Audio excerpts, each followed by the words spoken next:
איזה כיף להבין את הכל,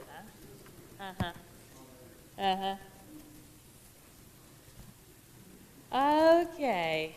Oh boy.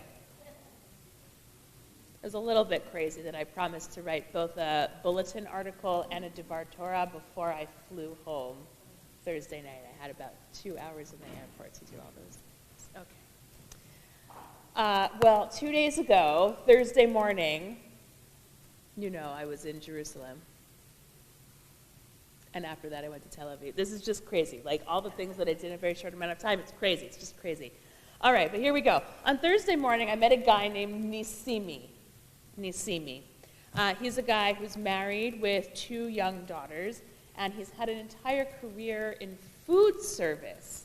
And currently, he's studying to become a rabbi, and he will be ordained in June by the Hartman Institute. He's spent 132 days in reserve duty this year, and when we met him on Thursday morning, he was just going back into reserve duty after 2 weeks vacation, if you could even call it that. But Nisimi is not in a combat unit. He has a special job with the IDF. He's the commander for the unit that arranges military funerals at Mount Herzl. Right. Exactly.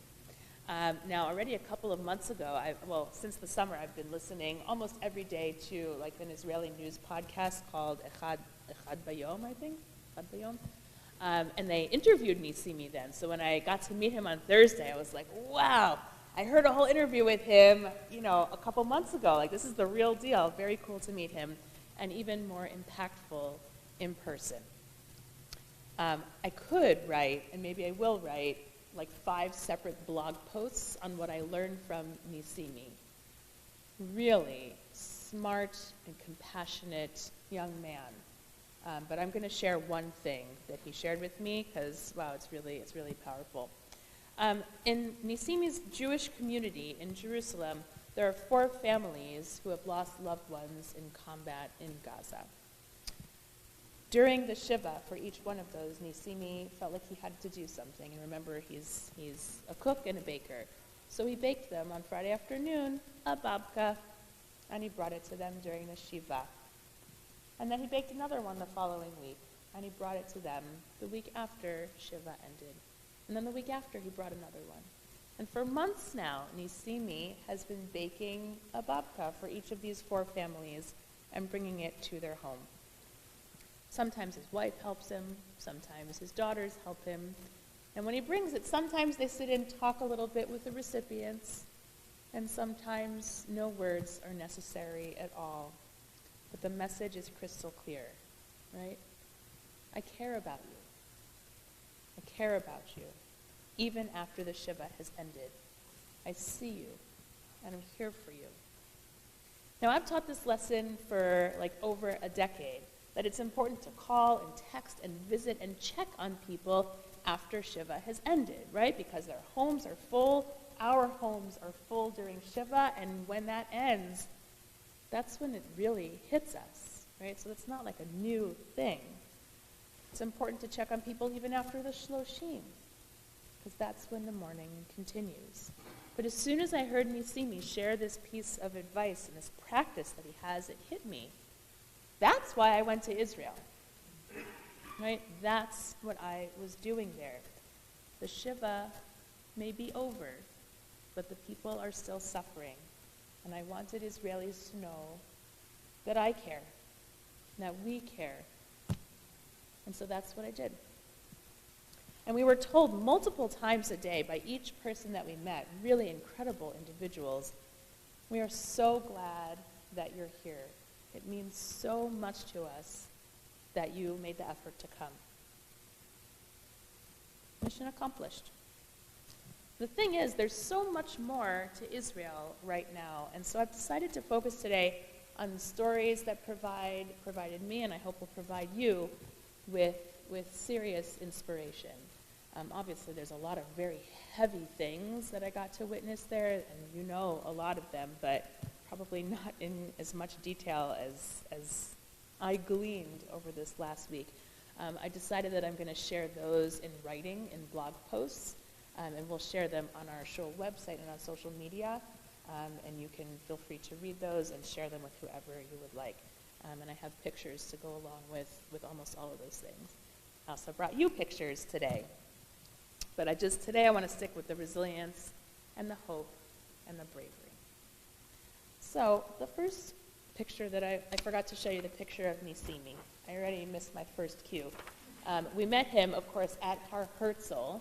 It was a beautiful morning, and he spoke to us actually right in front of the grave of Chernikovsky, but that's for another time. And he is standing right here, and this is our whole group here.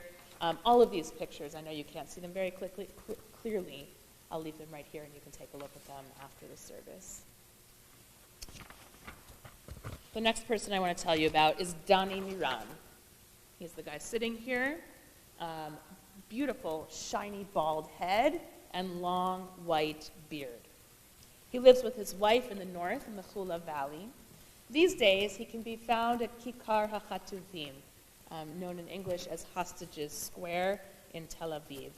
And he sits most of the day in the tent set up for the relatives of the hostages from the kibbutz where his son, Omri, and his family live.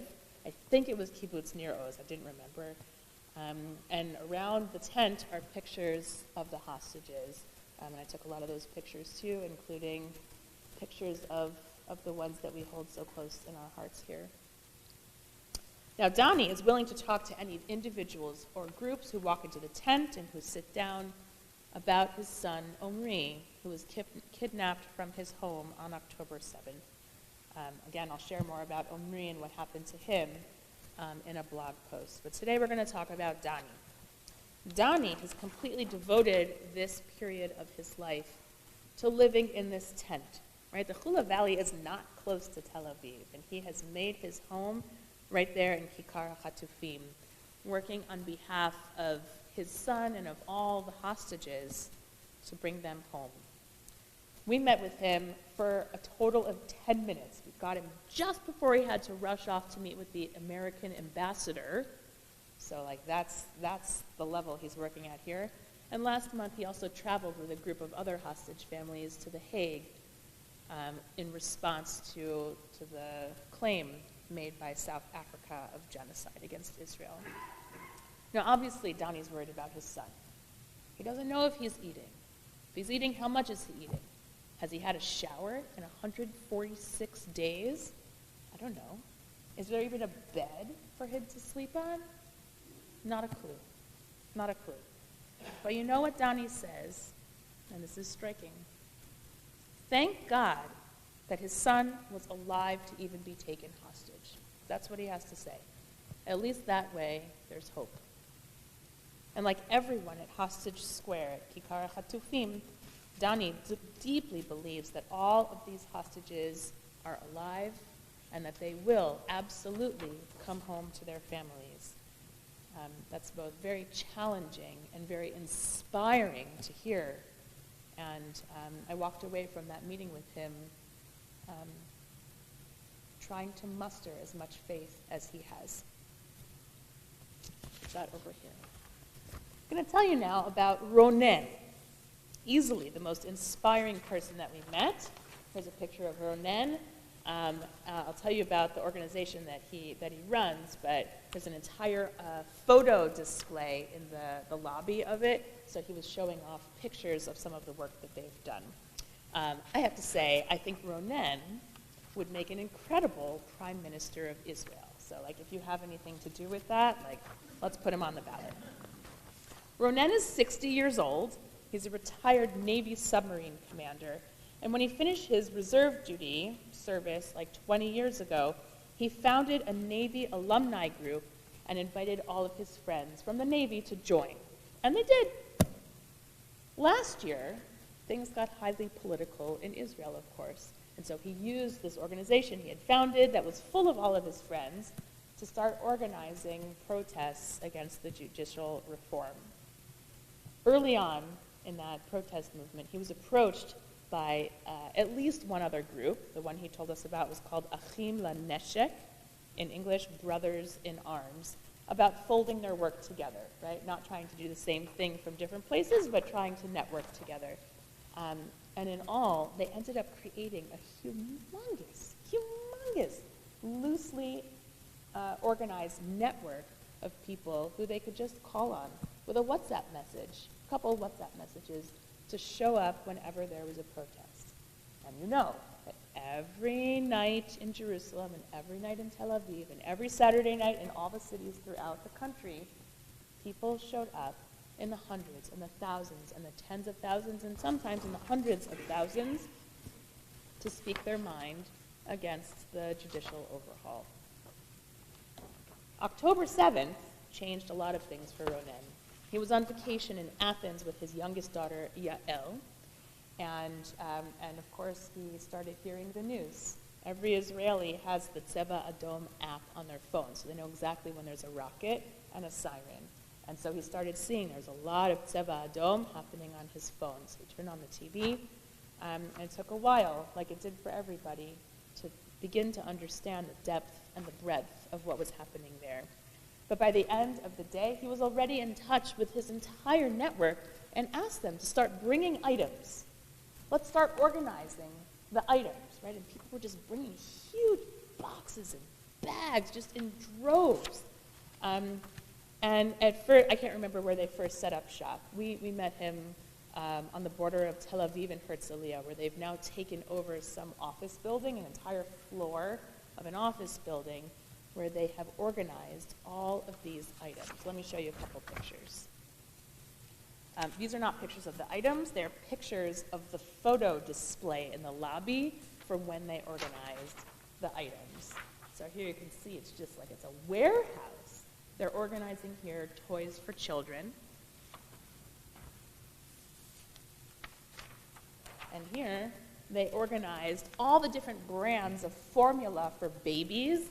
There were two different things for Materna, and 3 different things for Similac, one for Nutrilon, which I didn't know about, another entire area just for pacifiers, motzitzim, and here, Ochel Tinokot Nilva. Ma ze? Ochel Tinokot Nilva?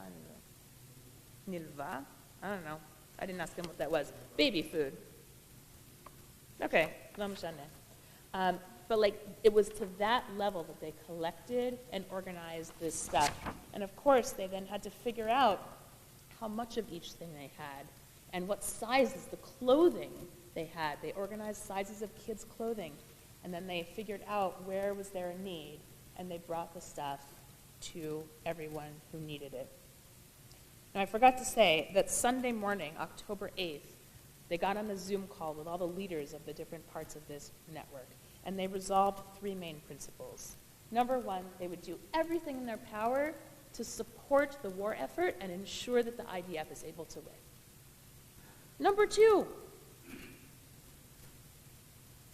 they would do everything they could to support Israeli civilians during this crisis. And number 3, they resolved to set aside everything having to do with the protest movement until this period of Israeli history was done, until the aims of the war could be accomplished. Like, that was very important. And then they got to work. Now, in addition to collecting and distributing items, they also incredibly organized the evacuation of 4,000 Israelis from the south over the course of 10 days. They had people in lines waiting for their assignment. You're going to kibbutz whatever, or moshav whatever, or this town, and you're going to meet these 2 people or these 3 people at this address, and you're going to bring them to this place. Like, they were that organized. And they got 4,000 people out of harm's way. Even to this day, they continue to serve 3 meals a day to people who are displaced and don't have their own homes right now, in partnership with local restaurants in Tel Aviv, who, especially at the beginning of the war, no one was going to a restaurant, but they had the food and they had the desire to help. So that's what they're doing. They also collected medical supplies and organized them for donating to Tel HaShomer, which was the main hospital receiving injured soldiers from Gaza. And Ronen was saying that his wife is one of the leading mental health specialists in the country, And she decided to go down to Eilat pretty early on in the war, where a lot of people evacuated to. And she called him and she said, Ronen, we need you here. And he said, okay, well, tell me, what do you need? What do they need? And she said, I don't know, but get here, send people here. And so they did, right? They ended up sending a whole group of people to help in Eilat and at the Dead Sea hotels, where a lot of southern folks were evacuated to. And they've since set up social services and mental health services, which are so desperately needed. And he even said that some of their volunteers built let me just get it right, a military-grade supercomputer that's able to recognize the faces of missing people by scanning through Al Jazeera and other Arabic language media, rather than Israeli people needing to sit there and watch them with their eyes, which of course is fallible. And that supercomputer has now been taken over by the Mossad. I guess it works well. So all of that is very, very inspiring. But it's also really important to say, and I know you know this, that this organization was 100% necessary because the government was not prepared and not ready to step in and do that job. And it also didn't spring into action right away, but Ronen did. In fact, it's taken quite a long time for elected officials, like mayors, to be willing to accept help from Achim LaNeshek, Brothers in Arms, because of their former work as protesters, even though they have set that aside. And all they're trying to do is help fellow Israelis. But you can imagine there's a whole lot of tension there. It was very, very clear from this conversation. At a time when so much of our understanding of Israeli society has been called into question, like where was the army and what did the government not know? What we have here is an example of an incredible leader in a startup nation. Ronen. You hand him a problem, and he sends a team to go fix it, efficiently and with care.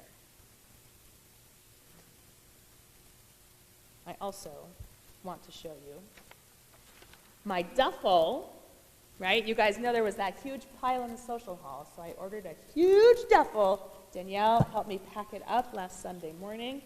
It was really, really, really heavy. Really heavy. And I dragged it through JFK, and I dragged it through Ben Gurion, and then we tossed it under the bus, and then I had help from the other rabbis in my group to schlep it to Achim LaNeshek, who took it. And this is another rabbi in my group, Jeff Brown, in Scarsdale, who brought another duffel, almost the same size. His at least had handles. Lesson learned. Finally, I want to tell you about the Israeli flag.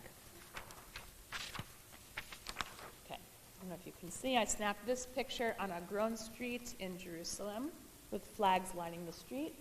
And there's this huge set of flags. I think this was from the site of the Nova Fest. No, I think this was from Mount Herzl, because it says, Yachad Menatzeach, together we will prevail. Im tirtzu enzo agada. And if you will it, it is no dream. The famous quote, of course, from Binyamin Zev Herzl. So I may have mentioned in my sermons over Rosh Hashanah that I saw a lot of flags in Israel last summer. But it was really different than this. Last summer, people carried them around on poles. They went to work carrying their flag on a pole, or sticking out of their backpack, or tied to their scooter or their bike or whatever. And each evening when they left work, they had their flag ready to go to a protest. Right? The flag stood for a sign of protest last summer. I saw it on banners stretched across fences and hanging from houses and buildings, with the words like, we support the judicial reform, or we oppose the judicial overhaul. Right? The flag had become so polarized last summer. It was not like that at all. None of those slogans now are visible at all. The flags, they fly from every street light pole, every home, mailbox, car, fence, bus. They were hanging humongous flags from these skyscrapers in Tel Aviv. And there are like lit up flags all over the place. You can see them just shining in the night. And that message is one of national unity, right? That's what Israel needs right now. We are one people, and we will not be divided or conquered. Now, of course, you may know, I know, there are bits and pieces of protests happening again that had to go through the courts to even get permission to do.